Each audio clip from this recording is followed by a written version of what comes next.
All over London, foreign television crews have been holding last-minute conferences to ensure nothing has been overlooked for the big day. With a predicted worldwide viewing figure of close on 700 million, the royal wedding is the biggest audience catcher in the history of television. For days, they've been beaming pictures back to Tokyo. Is your head heavy? No, not particularly. No?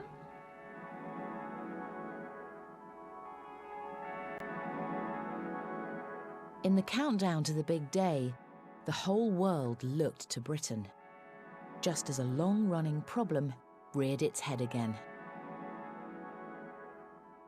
It just kills you, you know what I mean? You know you haven't done anything, but yet still people are trying to pin something on you. And it's not a very nice feeling. Complaints about the police are universal throughout the black community.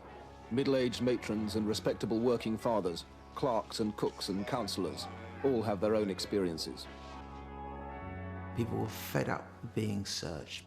Black people were fed up with walking around under a cloak of suspicion the whole time. You could be walking any time of the night or the day, and a police car would stop, and they would stop you and search you. It was difficult for my brothers. You know, fortunately for them, they didn't kick off, because if you kicked off, then you'd get a kick-in from the police. But you'd worry every time somebody black and male left your house at night. From early afternoon, gangs of youths, some white but predominantly black, held the police at bay. At about 5 o'clock this evening, it came to a head. Tonight, the violence turned towards starting fires. In the fire brigade's words, too numerous to count. It was the spark that lit the fuse. Riot after riot ripped the country apart in cities across England. It wasn't just anger with the police. With unemployment heading towards 3 million, amid factory closures and mass layoffs of workers, the country was in its worst recession since the 1930s.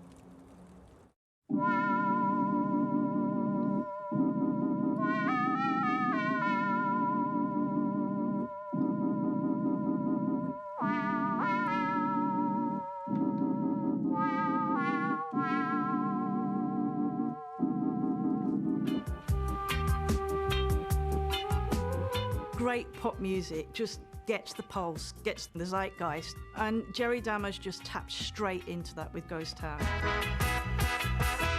This town is coming like a ghost town. All the clubs are being closed down.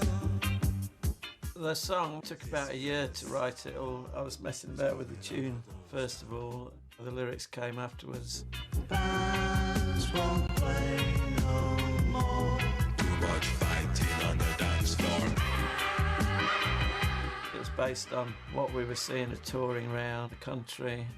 We did a gig in Glasgow and the little old ladies selling their household goods.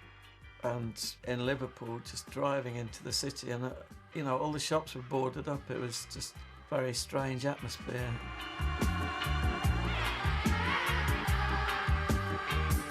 In the 60s, Coventry was like a boom town. It was like a gold rush town, really.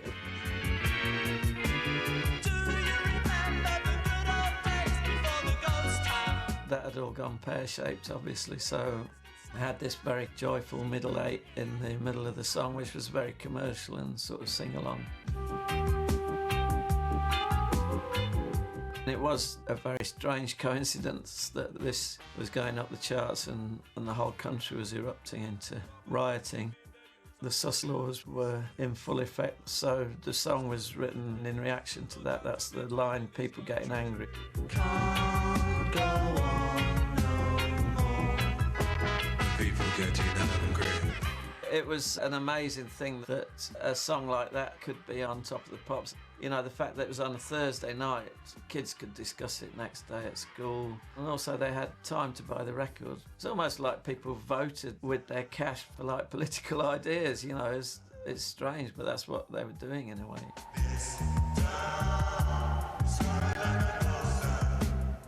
The song had this diminished chord in it.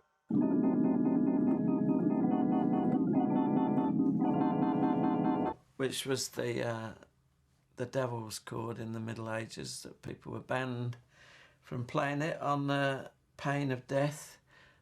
And Yeah, that was the chord that launched Black Sabbath's career, and sadly seemed to mark the end of the original lineup of the specials. And in fact, On Top of the Pops was the last time we ever performed.